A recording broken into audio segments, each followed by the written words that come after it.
Hi everyone, welcome back to the Soul Show. So today we're talking about something that's really current, let's say, to my heart, and that is self-compassion.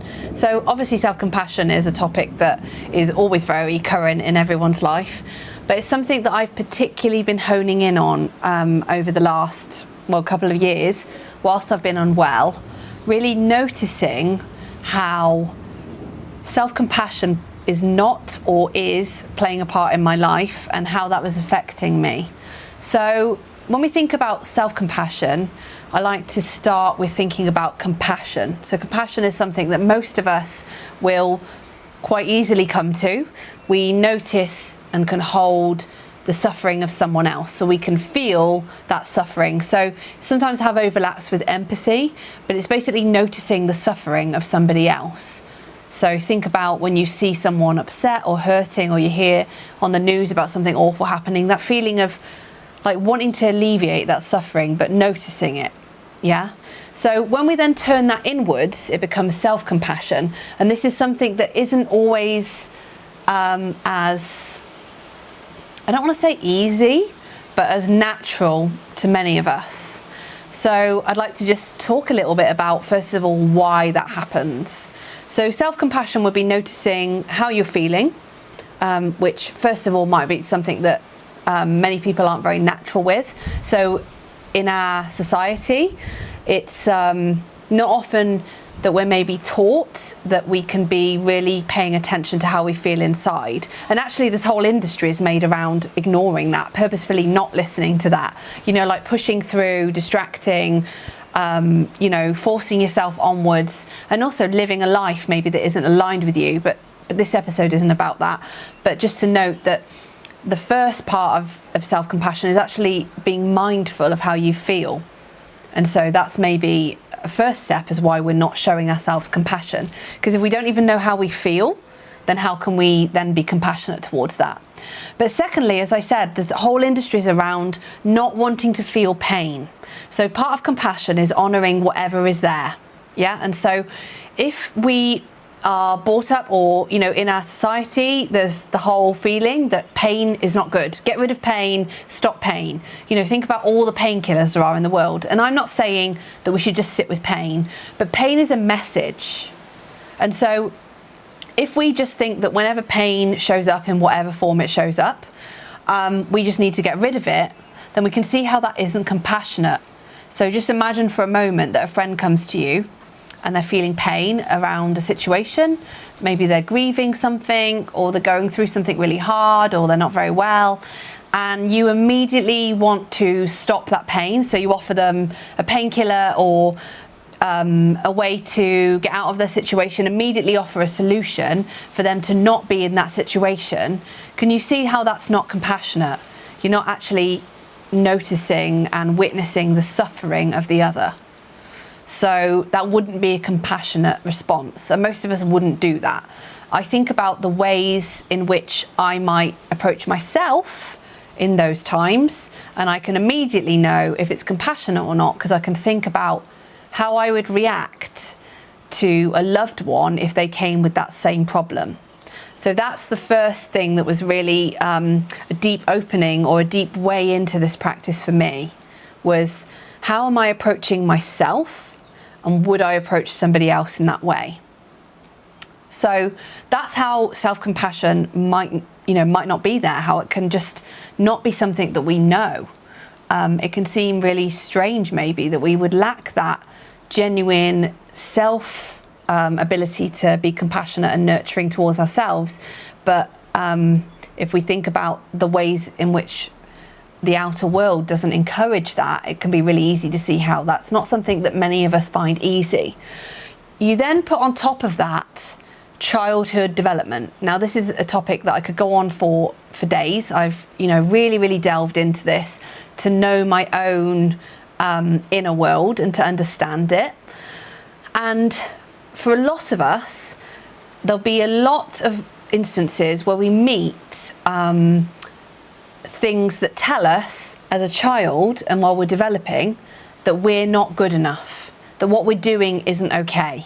So this could be as simple as you having a tantrum as a child and your parents or caregivers never ever being able to hold space for that, telling you that you being frustrated about something is just not okay, you're not safe, we're not accepting that. And so then you being in your state that you are in that moment is not welcomed. So that seems so normal. Some of you might be thinking, well, hold on a minute, if a child's having a tantrum, why would we be welcoming that? But really learning from a young age that how you're feeling at that time is not okay and is going to equal lack of attachment from your caregivers, which is absolutely essential as a child. You can see how we can start to not be able to relate to our own inner forms or own inner environment with each moment. Yeah, so I'm feeling angry, that was not met with compassion or any form of acceptance, and actually got me pushed away from the people that I needed nurturing for, and therefore when I now feel that feeling, I can't be with it. So if we delve into that sort of child development side of things, and that, again, this isn't placing blame, this is like a big way of exploring this topic, like a way of going back and really understanding where that comes from in your own journey, we can see that that is so easy, that why would we be compassionate towards ourselves if we've grown up being told that how we are isn't okay? This can happen in many occurrences. Think about in school, when you're kind of forced to sit still. I'm not a big fan of the schooling system, especially I only really know about it in the UK, but in the Western world, I think we're forcing children to be sitting still and be a certain way, and everybody to fit into that same box. And we're therefore, without maybe not on purpose, but kind of on purpose, saying that you need to be this way or you're not accepted. And that is aggression, right? That's a subtle form of aggression. And it's really easy to then understand how as adults, again, we can come to me as I am, and that isn't welcome. I've made it so that it's not welcome. So a really, really interesting way to think about this that I like to reflect upon, that really helped me on this journey, is if you think about being a child and a teacher or somebody caring for you tells you that how you're acting is not okay, you need to change your behaviour. Now, as children, we're great mirrors of our caregivers and people around us, because we need to mirror that in order to be safe. So you think a child is always looking for that attachment. They're always looking for that safety because they're vulnerable. They don't self-regulate yet fully. We're always looking for that attachment. In order to be safe and to be well and to be loved, we need attachment. And so if you're told by that outer that what you're doing is not good enough, then we can start to mirror that and take on that story in order to stay safe. So we can take on the same narrative that I am not good enough, what I am doing is not liked, is not good enough, and therefore if I take on that same story, I can learn ways to be what I'm being told is acceptable, and therefore I'll be safe and loved and cared for and catered for, etc. So yeah, it's a really big topic, something that I will go into on many of these different videos, and please do share your stories if you have experience of this and how you're getting on with your own self-compassion journey. So I want to share I'm going to share a whole different video about some self-compassion practices that I found amazing. So I've been doing a mindful self-compassion course, and it is really the cherry on the cake of my self-compassion journey. And one of the big aha moments was a little bit along the same lines of what I've just been talking about, but noticing that when I was in a moment of suffering, and I would ideally like to show myself self-compassion, I want to word this correctly, I was wanting to change how I felt. Now, again, many of you may be thinking, well, yeah, if you're suffering, of course you want to change how you feel. None of us want to be suffering. But let me put this in a different perspective. So part of self-compassion, part of any compassion, is being in the moment with what is. So if my main way in to be there for myself is with an attitude or a kind of essence, intention of wanting to change it, then I'm not being there for myself as I am I? I'm wanting to see what's going on. So I might notice that what's been current for me recently has been sadness. I might notice that, I might let myself cry, but I'm really wanting to get rid of it. I'm wanting to stop feeling that way. So I experience times of depression and anxiety, but really that kind of depression, low-level sadness. Any of you with hormonal imbalance like me will know that like low estrogen feeling of depression. Basically, it brings you into a really low feeling. And in that moment, I'll be with myself, but I will be doing it to feel better. I want to get out of that feeling, and I don't want to be feeling that. And this aha moment in this self-compassion course was going in with that feeling of just immediately, or maybe even just later, but wanting to change the state, the moment, the way we are, has a subtle tone of aggression. And I was like, bing! So I'm going to say that again. Going into self-compassion or being there for ourselves with the intention of wanting to change how we're feeling and how we are in that moment has a subtle tone of aggression, and that is not self-compassion. So that isn't to condone if you're doing that at all. That is not the point of this video. This is to highlight ways that we might be able to offer ourselves love in a different way. So for me, that was like a, whoa, I've been being there for myself, but wanting to change the state that I'm noticing. So in that moment, I'm noticing how I feel, and I'm going in with whatever practice, with whatever tenderness, with whatever soothing to change it. So can you see how that feels different to I'm going into it with whatever practice or whatever tenderness or soothing, just because there is suffering and just because I feel bad, just to be there. Can you see how that's different? So a really lovely way of sort of being able to feel the difference is to notice how you would soothe or be there for a child or a pet. So imagine a child comes to you and they have a fever and they're feeling unwell.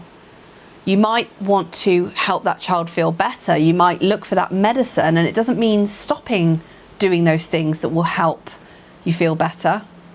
But you wouldn't only go in with that, would you? You would, think about the flannel. I really love this analogy that was shared with me.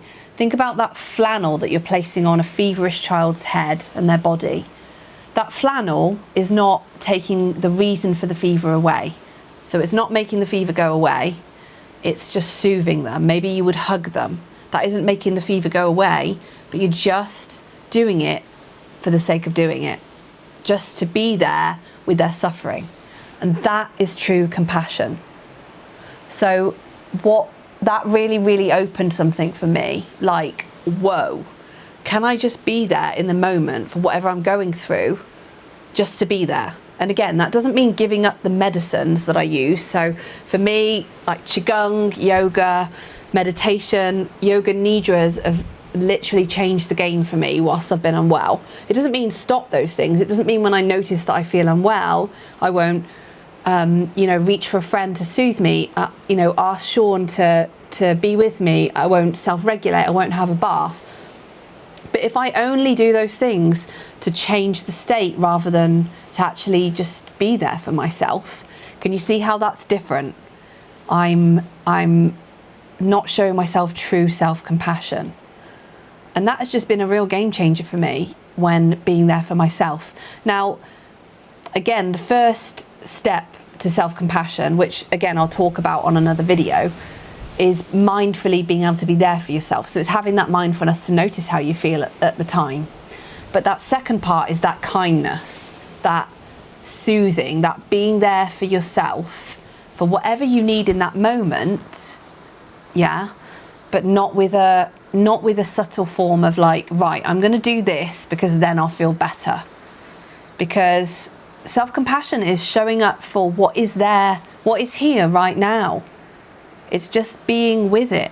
And I love that. Like, how often do we do that? We're always trying to change things. And that's another way that many of us might struggle with self-compassion, because we live in a world where it's all about being better, yeah? Always being the best version of yourself. But why? Why do we always have to be the best version? Wouldn't it be kinder to just be able to be with ourselves as we are? Yes. Do those things that are going to bring out the best in you and bring joy into your life and soothe you and heal you if that's what you need, and be able to listen to yourself. But can we do those things and be there for ourselves just for the sake of loving ourselves? Just be here right now.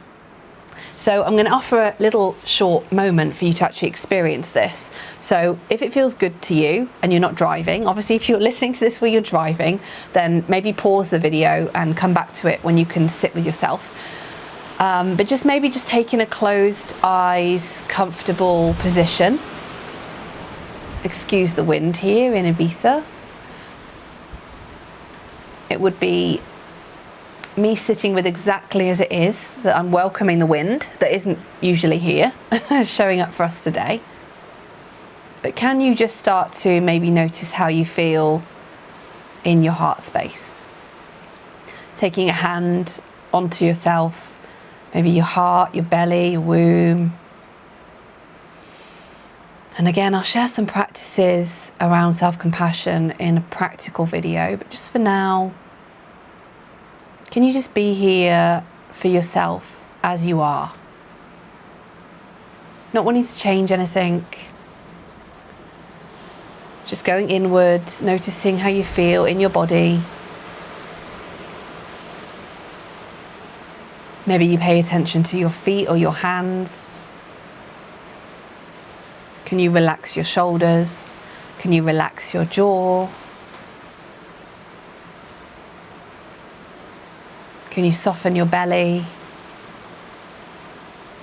And without wanting to change anything, so we're softening so we can feel into those places. But whatever you notice, maybe you notice tension in your solar plexus. Maybe you notice that your jaw was jammed shut. Maybe you notice that you're actually feeling really uncomfortable. Or you're sad, feeling really light and joyous. Maybe you're angry about something that happened before you listened to this.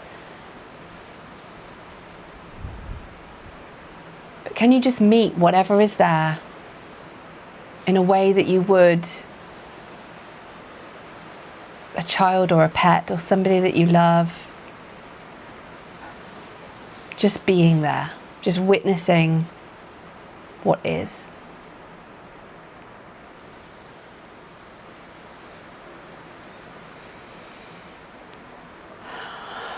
Maybe taking a sigh. Maybe noticing if your jaw is tightened again. I can spend the whole of meditation releasing my jaw over and over again. But can we just be there with that? With whatever is showing up in this moment. It's these little moments of just being there for ourselves that can really, really transform our lives. They have such a rippling out effect.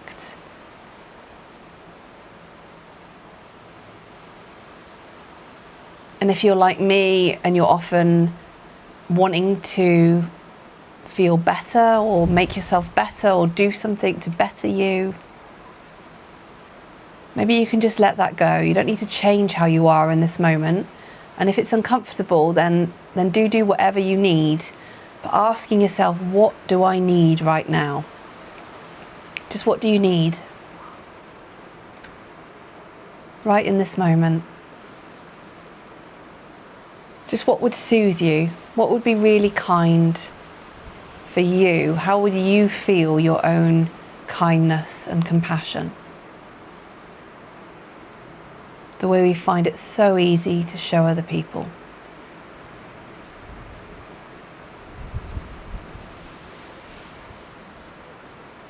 And whatever is there today in this moment, can you maybe offer yourself a smile? If that doesn't feel available to you, just listen to what you need, but offering a smile and welcoming whatever is there.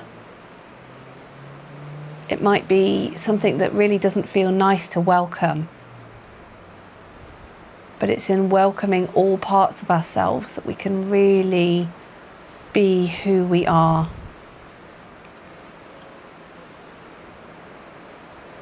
Maybe just taking another deeper breath, just gently, not forcing a breath. Just gently breathing into the soft belly. And sighing it out. And when you're ready, just gently opening your eyes.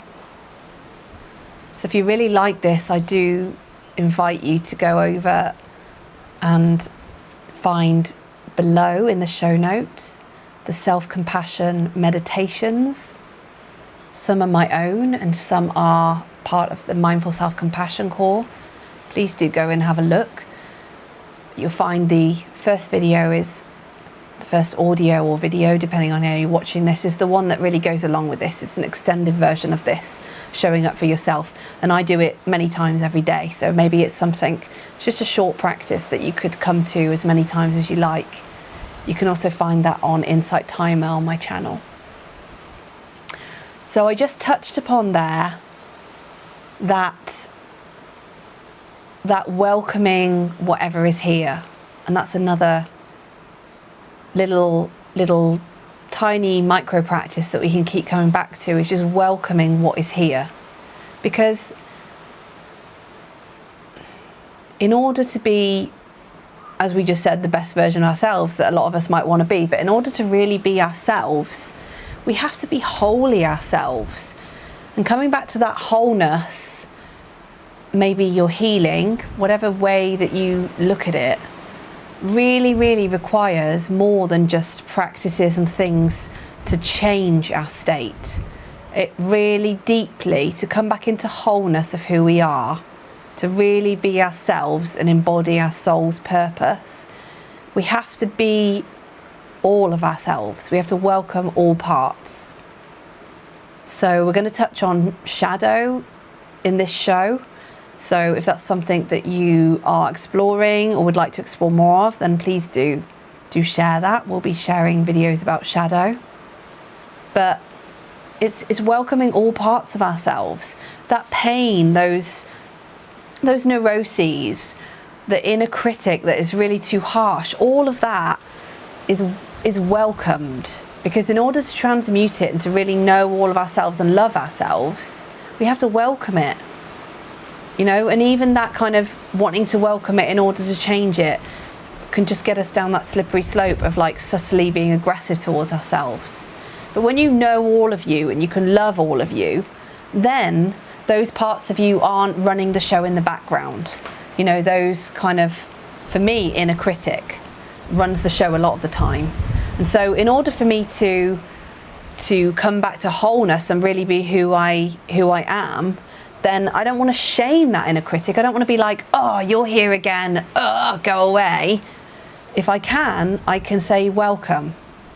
Like the inner critic, the pain, all of those parts of us that are calling to us in a way that feels painful or uncomfortable, they're messages.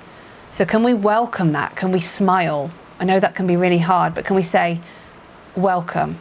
What can I offer you right now? You, the inner critic, the part of you, part of me that has kept me so safe. Thank you.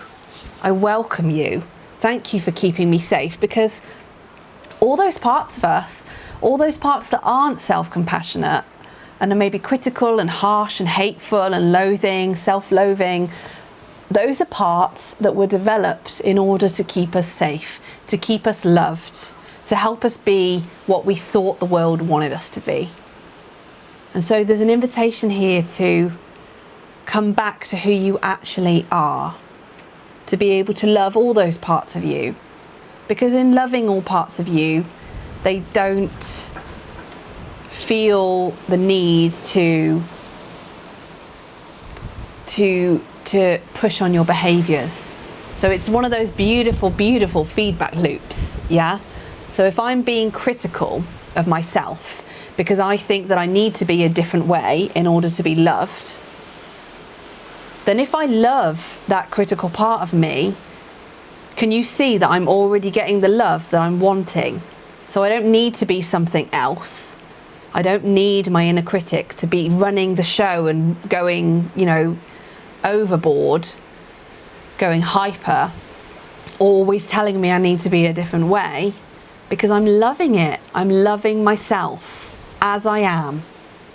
And so therefore that love that I'm looking for from the outside, a lot of us still playing out those childhood behaviors of looking for love and yearning for love. And in order to get that, feeling like we need to be different.